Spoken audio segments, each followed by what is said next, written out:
I knew art was going to be a big part of Reuben's life, even when we were teenagers at Maclean's College. He was my best friend. We were 15, and there was an air about Reuben. He had his sights set on more than what that place could give us. You know when you meet Reuben because you feel Reuben.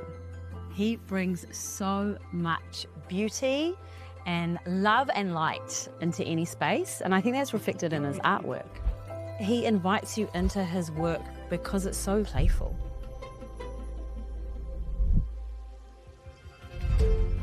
When I see Ngāi Tūhoe, I just can't think of anything else but Reuben. It's occupying space really simply and elegantly. It's drawing attention to itself, but it's also reflecting light around itself. It doesn't get much more Reuben than that. That was a phenomenal piece of work, and I was right there when he finally got to see the piece, and it was just breathtaking. If I could just envelop myself in a bit of Reuben Paterson every day, I would. He's one of the few contemporary Māori artists who's been able to build such a life for himself, to be able to live solely as an artist, to be able to traject himself overseas into New York City and maintain a life there and continue that practice. That's a big deal for any artist, regardless of where they're from. He has such a strong work ethic, and that's something that started a very long time ago, and that's something that's continued. It's always been there. His art came first. I had the pleasure of calling Reuben when he became a Laureate for the Arts Foundation. He cried on the phone. He didn't realise that he was that deserving. I think that says everything about Reuben Paterson. He is more than deserving. He is a fantastic creative genius. Our second award will be presented by Brittany Smith, a doctoral candidate at Elam's School of Fine Arts. Brittany's study includes engagement with Reuben Paterson's art practice. She's won the Eden Arts Award and was a finalist in the Gow Langsford Art Prize. Her work has appeared in solo and group exhibitions in New Zealand and Australia. Welcome Brittany and distinguished alumnus Reuben Paterson.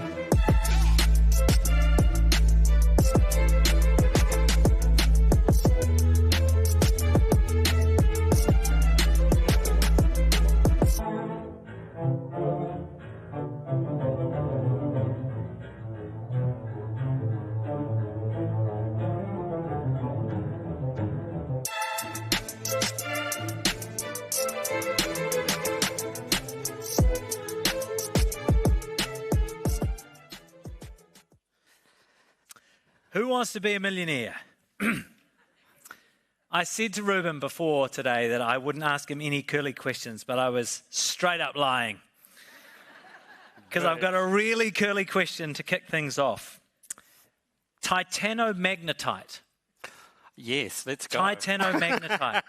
Do you have any idea what titanomagnetite is? I imagine it's something that sparkles very beautifully. It is something that sparkles very beautifully. It is a mineral with titanium and iron oxide that is found predominantly on the west coast beaches of New Zealand. Your work sparkles in both a figurative and very literal sense. Everyone who knows your work knows glitter. And you've said that Piha is the place where the glitter began. Take us back there. It was, I was very lucky to grow up on the west coast. And back in the 70s, as a younger boy, those West Coast sands were a lot darker and richer with this Titanomagnetite, mineral you were just describing to us. It was much richer with this, and it was darker and it was hotter on our little boys' feet. And the beauty of growing up around such a sparkling material, especially with the sun hitting the sea, was that we were growing up in a very glittering landscape and set against, of course, glitter I'm using as a material now, which of course is plastic. I think it just honours that we can find things as joyous and sparkling right here in our beaches. You have said that glitter for you is a metaphor for spiritual light. And that you think of it in the tradition of religious art, if you like, where light signified the divine. Can you explain that to us? Yeah, well, I think it's a very timely way to bring up art history, because the education system is, of course, looking at removing art history from secondary school programs. And thank you for allowing me this platform. And I'm presuming that you're not supporting this decision. I just want to double check that. One of my very deep and passionate loves for art comes from the discourse and from the education of art history. And it's going to be many universities' job to have to pick up where these kids are being left off and left out. So, of course, art history begins with the iconography and the religious stories of Jesus Christ and God. And there is no better visual metaphor than the glowing light as the beacon and the unknown. And I think those are the qualities that I find incredibly interesting about creating light work. It's really interesting to think about the different inspirations, if you will, for that light. You have the spiritual side of things, but when I think of glitter, I think of my 9-year-old with it in his hair, right? And I think a lot of people would be the same. You think of kids' craft, you think of carnivals, you think of drag. And you have embraced all of that as well, which is the amazing thing. Your work has always been part of a queer visual conversation. Last year, you received the Toi Ko Iri Iri Queer Arts Award alongside your Arts Foundation Laureate. So how do those two things, the spiritual and the queer, the sacred and the celebratory, sit together in your work? It's the beauty of trying to migrate the many relationships that we are born into as biracial children, and finding a place for ourselves within all of these magnificently beautiful places. Some are Scottish, some are Pākehā, and some are Māori. But for personal identities, around sexuality, I've got to embroider them into this magnificent quilt, which is everybody's personal story in life. So it's just an inevitability. We all want to know who we are.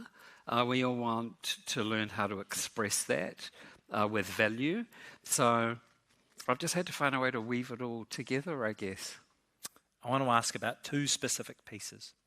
I think you had been travelling for a couple of years. You came back to New Zealand in 2000. Your father had died just a couple of months later. And you made the wharenui that Dad built in his memory, and it was your breakout work. It reimagined kōwhaiwhai patterns in glitter.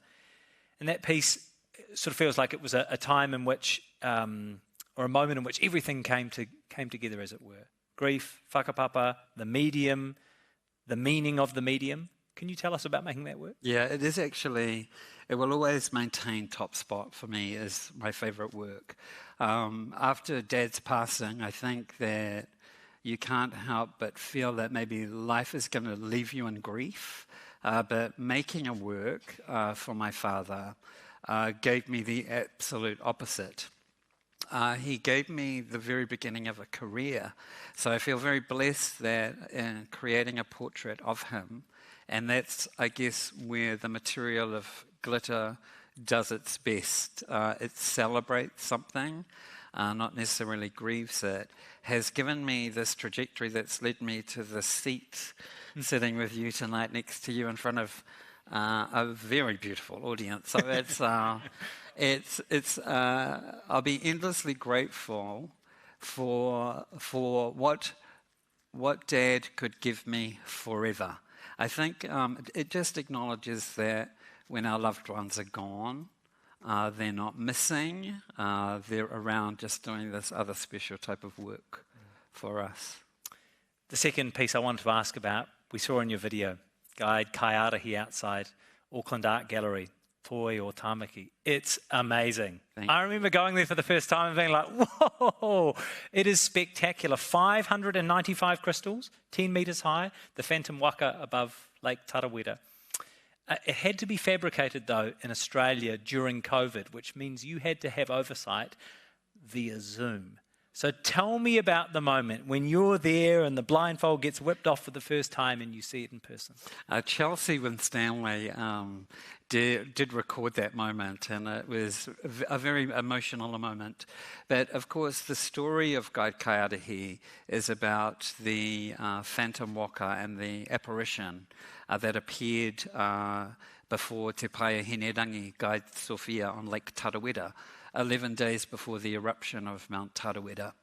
And I always look for the magical moments within the making.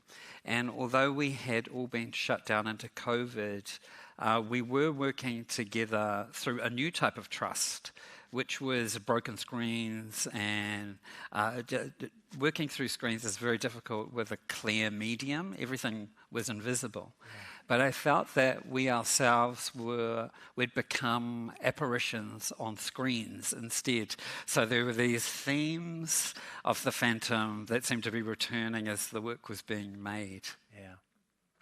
Where's the weirdest place you've found glitter? Do you really want me to? Yeah.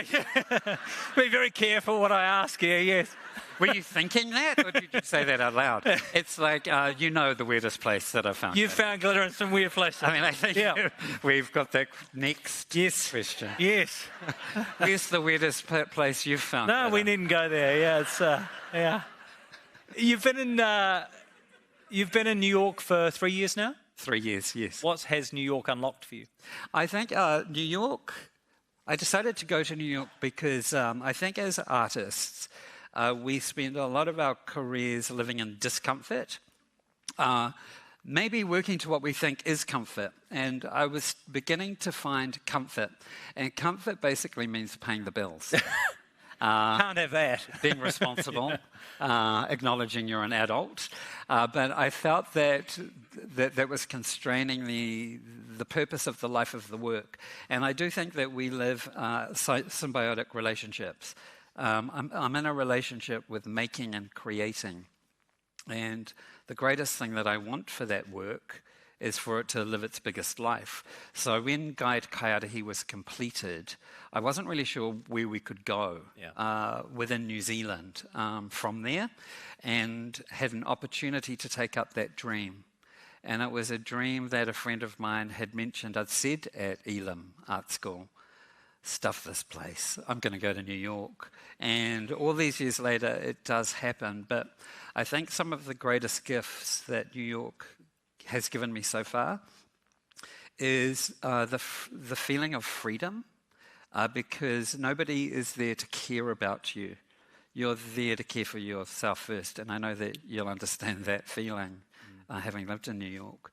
But what followed up from the feeling of freedom was the feeling of bravery that I could take into the studio.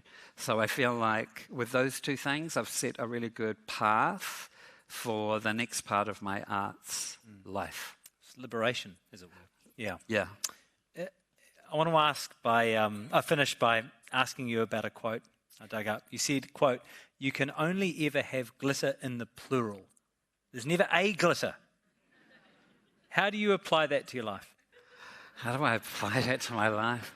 Well, I guess I can never exist as a creative person in the singular. It definitely involves being supported very deeply and helped along. So, as I sit here with you, taking this incredible acknowledgement, it doesn't come singularly. It definitely comes as a very big plural of a lot of people who've supported me, helped me, and made sure to guide me, to my dreams. We really appreciate you being here. Please join me in congratulating Reuben Paterson. Thank you.